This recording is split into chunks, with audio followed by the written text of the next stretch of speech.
Good day. This is Raymond Auerbach again with the second in the video series on organic gardening for the McGregor Magic Festival, September 2020. You've already heard about basic soil fertility, and we now move on to compost. Compost is the secret weapon of organic farmers, together with crop rotation and a good dose of common sense. And compost is pure colloidal humus. Colloidal humus is pure plant food in a water-soluble form, but it means three important things. Although it's water-soluble, it is not in a form which will go into the water and wind up in the groundwater and the rivers. So it's not a pollutant, but it is readily available, and the colloidal humus holds the nutrients in such a form that the plants are able to access the nutrients as and when they need them from the colloidal humus, because the colloids, as you heard in the last lecture, hold these positively charged cations in a form where they can be plucked by the roots. And finally, the colloidal humus has the effect of buffering soil acidity. Some people say 20 times as well as lime buffers soil acidity. So when we deal with soil acidity and liming in the next session, bear in mind that compost alone will do the same as what lime will do, and it'll be a bit slower, but it'll be much more long-term in its effect. So how do we make compost? I'm going to explain the art and science of compost from the PowerPoint, which is available on the website, and I'm going to try sharing the screen on a large scale, and we'll see if that works for this particular lecture. Takes a moment to load.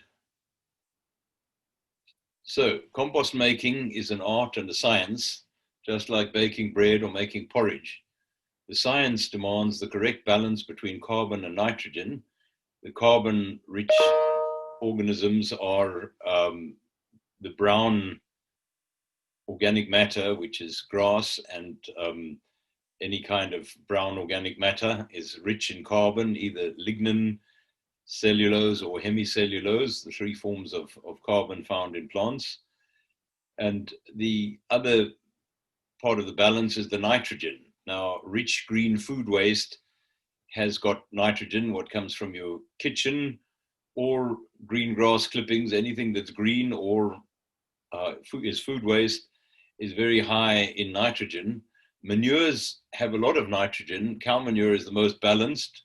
Horse manure and poultry manure are more high nitrogen and tend to be hotter, like the temperaments of the cattle, of the chickens and the horses, whereas the cow is a placid digestive organism, Rudolf Steiner calls her.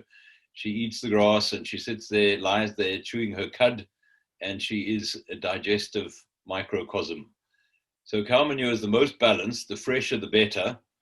Horse manure and chicken manure are rather hot manures, and pig manure is the least suitable. It's very similar to human manure, which is also unsuitable.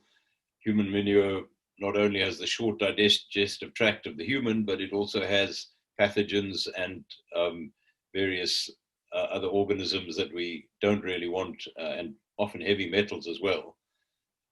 So ideally, you would have a little bit of manure and a lot of organic matter, and you would also put in some whatever else you can find, like wood ash, but not coal ash. Wood ash has a lot of potassium. Coal ash you don't want because it's toxic. But leaf molds are good, but they're fairly difficult to break down. And if you can find paunch material from an abattoir, many other organic sources, but make sure that they don't come with chemical pollutants or antibiotics or hormones. A lot of poultry manure from factory farms is full with hormones and antibiotics, and this has an effect on the compost, but is also ethically unsuitable because organic farmers should not be supporting factory farming, which doesn't take animal welfare into account. So this balance between the hot substances, which have nitrogen, and the more woody substances, which have carbon, is called the carbon to nitrogen ratio. Ideally, from a technical point of view, you should start off with a carbon to nitrogen ratio of about 12 carbon to 1 nitrogen, and you should wind up with a carbon to nitrogen ratio of 8 carbon to 1 nitrogen if you have good rich compost as your end product. Now, in the process of making the compost, the temperature is also important. The heap should get hot, about 65 degrees centigrade, to kill the weed seeds, but not too hot, so it shouldn't go over 70 degrees centigrade. The more N you put into your heap, the hotter it'll be. The more carbon or water you put in, the cooler. So the analogy between baking bread or making porridge and compost making is a useful one.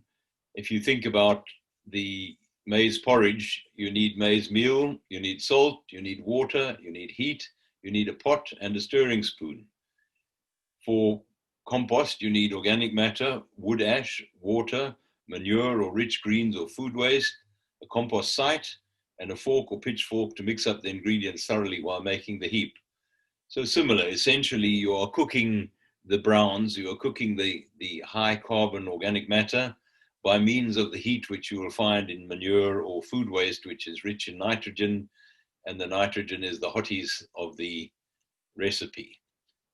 So as with maize meal, you would start off with enough maize, quicken it with enough meal, quicken it with enough salt, add the water carefully and heat appropriately. So you would do much the same process, but you need to set your compost heap to bake by first laying down a core of rough materials to make a little bit of an aeration bed, so that your materials don't pack down. You might find the bottom in the middle of the heap becomes anaerobic if you don't have some sort of a core of branches or stalks. So on top of this core then, which would only be perhaps a meter wide and a few centimeters deep, you would then put your first layer of organic matter, your next layer of food waste or green grass or both, or manure on top. Strew a little bit of wood ash, as I say, not coal ash, but wood ash is very high in potassium and a good enricher, not essential, but useful. And then mix it thoroughly with a pitchfork as best you can, lifting all the time to keep it as aerobic as possible. And if necessary, water it to wet it down and help get things going. With compost, you start with layers, you mix them as thoroughly as you can, so that each set of browns, greens, and wood ash is well mixed before you put the next heap on. You need to mix the ingredients thoroughly and moisten them, but after each set of 3 ingredients is placed on top of the last lot, you need to do some shaping with the pitchfork to keep the sides almost vertical, like a table mountain. The heap should be about 1.5 meters high when you finish, and about 2 meters wide at the base. It will collapse a little bit, but you don't want to leave it too long. As I'll explain in a moment, you don't want it to collapse completely, because then it is over ready and the nitrogen will be used up by the microorganisms. Initially, the microorganisms are working away to decompose the organic matter, and they are contributing nitrogen as they are working. But they get to a point where the organic matter is decomposed, and then the organisms start using up that nitrogen, like a party where the workers turn into unwanted house guests and make use of all the resources.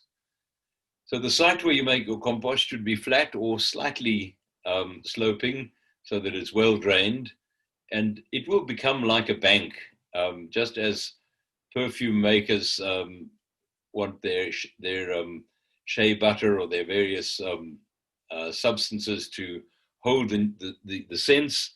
So a compost maker has a bank under the soil of earthworms and the right organisms that will come up into the compost if you keep making it in the same time, in the same place. So once you've made the heap, insert either a piece of number 8 wire or a metal rod or fence dropper, anything that is thin and can be poked into the heap So it should be about 2 meters in length, and you poke it 1 meter or 1.5 meters into the middle of the heap and leave it there for the first 3 days, and then come back to have a look how the heap is getting on and pull it out. You should find that the end of the rod is now hot. It should be almost too hot to hold, but if it's too hot to hold, that means it's over 70 degrees centigrade, and that means you are going to be burning up a lot of your nutrients, and that's not desirable. If it's still pretty cool or just lukewarm, that means you haven't got enough nitrogen in your mixture. And so the cool heap needs extra manure or food waste added to it to warm it up a bit. The hot heap needs to be watered or to have extra carbon organic matter added to it. How long does good compost take to mature? Well, a well-balanced heap with enough nitrogen takes about 6 to 8 weeks to mature. It could be 3 to 4 months if there's not much nitrogen in it, but don't leave it too long. As soon as the raw materials start losing their form, you stick your hand in, take a little bit of the decomposing substances out. You can still see the form of the grass, but if you smear the grass between your fingers, it loses its form, showing that the cellulose is decomposing. You should use the compost immediately then, otherwise the nitrogen will be used up by the organisms which have now done their main job. When you put the compost on your field or your garden bed, dig it in immediately or cover it with mulch. But if you leave it in the sun, you will lose most of the nitrogen in a few hours. It's a real waste of good compost to leave it exposed for days and then you find it's lost all of its power. You want to use the nitrogen in order to get your plants growing. The other nutrients you won't lose, but most of the nitrogen will be gone in a few weeks. So much for compost. Is compost alone enough to make my soil fertile? Well, as pointed out in the soil fertility lecture, compost will fix acidity and aluminium toxicity and will raise your cation exchange capacity. Most importantly, will make your soil come alive. But if your compost is made out of low phosphate ingredients, it won't raise the levels of available soil phosphorus. If you analyze your soil, you'll find out whether you need to add rock phosphate to raise the phosphorus, or whether the acidity and the aluminium toxicity is so high that you need to add lime to rapidly deal with that. If your crops are growing well, then probably you don't need to worry about anything. Just set up a good crop rotation and keep on giving compost. In the next of these videos, we will look in more detail at soil acidity. So thanks for your attention. This is slides 14 to 20 of the presentation on the web, and the next slides will deal with soil acidity. Thank you.